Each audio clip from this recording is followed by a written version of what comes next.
다음 주에 연준이 금리를 내릴 거라는 거요? 이건 뭐 이제 시장에서는 그냥 상식처럼 받아들여지고 있죠. 하지만 오늘 저희가 입수한 자료들을 쭉 보니까 그건 그냥 이야기의 시작일 뿐이더라고요.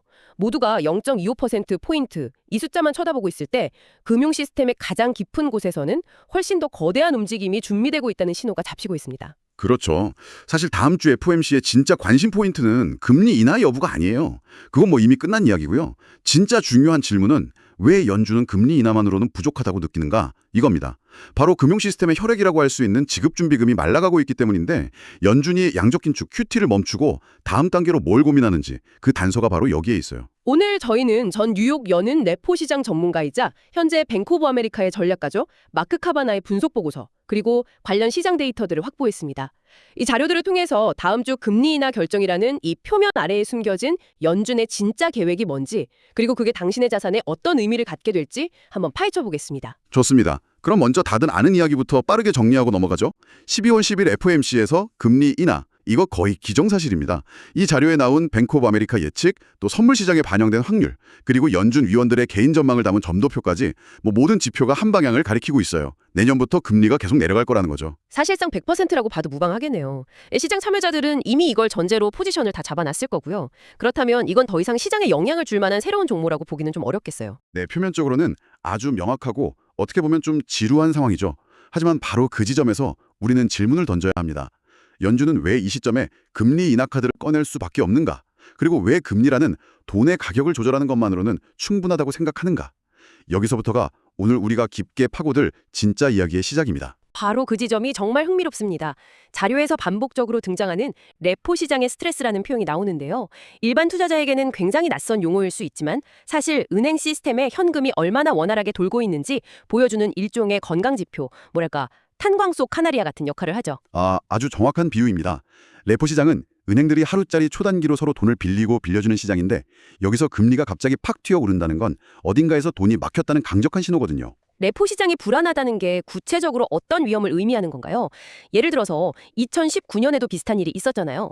그때 하룻밤 돈 빌리는 금리가 갑자기 10%까지 치솟으면서 시장이 거의 마비될 뻔했는데 지금 우리가 그때와 비슷한 상황으로 가고 있다는 신호로 해석할 수 있을까요? 바로 그 점을 마크 카바나가 경고하고 있는 겁니다.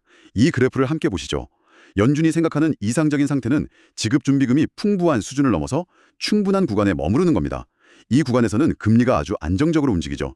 그런데 최근 레포 금리가 단기적으로 급등하는 현상이 나타난 건 우리가 이 충분한 상태의 끝자락을 지나서 부족한 스케일스 상태로 진입하고 있다는 위험 신호라는 겁니다. 그래프를 보니까 부족한 영역으로 갈수록 수요 곡선이 거의 수직으로 치솟네요. 이게 바로 금리가 통제 불가능한 수준으로 폭등할 수 있다는 걸 시각적으로 보여주는 거군요. 그렇습니다. 한번 부족 상태에 빠지면 작은 충격에도 금리가 걷잡을 수 없이 치솟으면서 금융 시스템 전체를 흔들 수 있습니다. 특히 작년에 실리콘밸리 은행, SVB 사태를 겪으면서 은행들이 뼈아픈 교훈을 얻었죠. 유동성 확보가 얼마나 중요한지 깨닫고 지금은 어떻게든 현금을 쌓아두려고만 하지 섣불리 시장에 돈을 풀려고 하지 않습니다. 그러니까 은행들이 각자 자기 금고의 현금을 꽉 쥐고 있으니까 연준이 비준금리, 즉 은행들끼리의 거래 문턱을 조금 낮춰준다고 해도 아무도 문 밖으로 나와서 거래하려고 하지 않는 상황? 이런 거군요. 바로 그겁니다. 문을 활짝 열어줘도 다들 집안에만 있으려는 거죠. 이런 상황에서는 단순히 이자를 조금 깎아주는 것만으로는 이 근본적인 현금 부족, 즉 유동성 경색 문제를 해결할 수 없다는 걸 연준도 깨닫고 있는 겁니다. 사실상 연준은 스스로 만든 덫에 걸린 셈이에요. 금리를 내려도 돈이 돌지 않는다면 남은 선택지는 하나뿐입니다. 시장에 직접 돈을 주입하는 것 외에는요. 잠시만요. 그럼 연준이 단순히 금리만 내리는 게 아니라 시장에 직접 돈을 붓는 계획을 가지고 있다는 건가요? 그건 완전히 다른 차원의 이야기인데요. 보고서에서 구체적으로 어떤 예측을 하고 있나요? 바로 그게 마크 카바나가 던진 풀탄급 예측의 핵심입니다.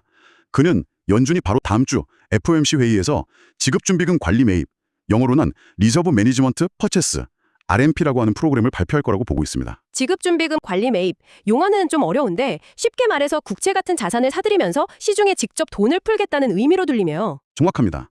내년 2월부터 매달 450억 달러 규모의 국채를 사들이겠다는 계획을 공개할 거라는 게 예측의 골자입니다. 이건 간접적인 금리 조정을 넘어선 직접적인 유동성 공급이죠. 450억 달러라는 아주 구체적인 숫자까지 제시됐네요. 그냥 나온 숫자는 아닐 텐데 어떤 근거가 있는 건가요? 물론입니다. 보고서는 이 450억 달러를 두 부분으로 나눠 설명해요.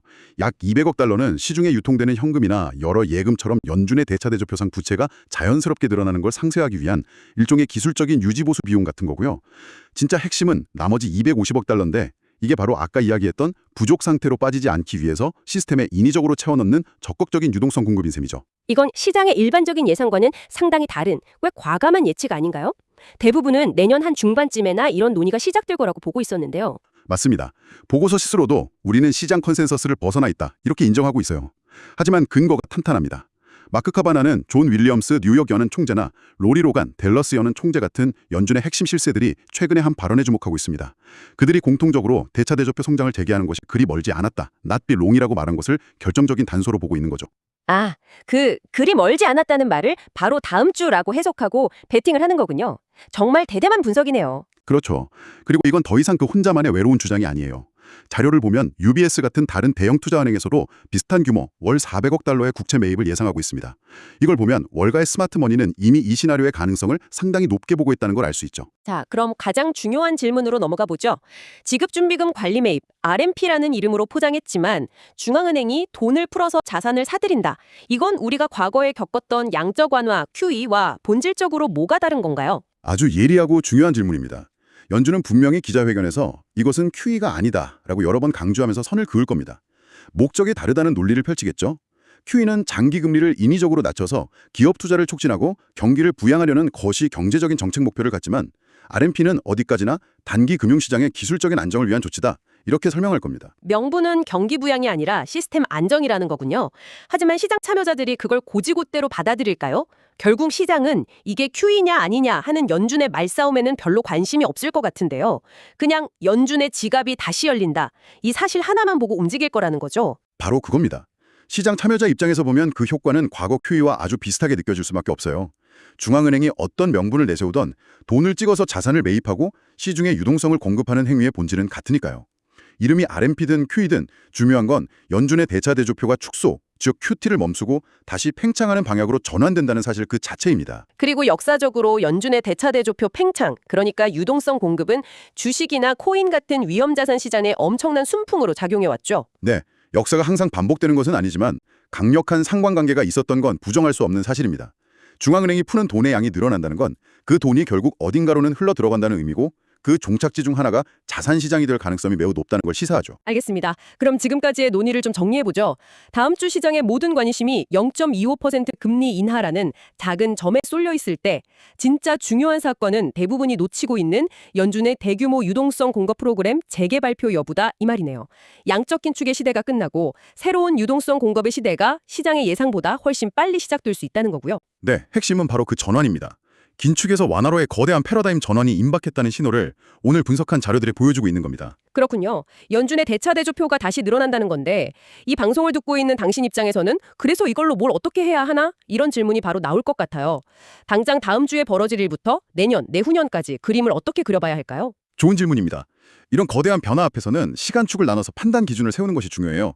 단기, 중기, 장기적인 관점에서 어떤 점을 주목해야 하는지 나눠서 살펴보죠. 우선 단기적으로 다음 주부터 한 3개월 정도까지는 뭘 봐야 할까요? 단기적으로는 모든 것이 다음 주 FOMC 회의 결과에 달려 있습니다. 한마디로 뭐 아니면 도인 상황이죠. 만약 마크 카바나의 예측대로 RMP가 발표된다면 시장은 이걸 비공식적 QE의 시작으로 받아들이면서 단기적으로 위험자산에 대한 투자 심리가 폭발적으로 개선될 수 있습니다.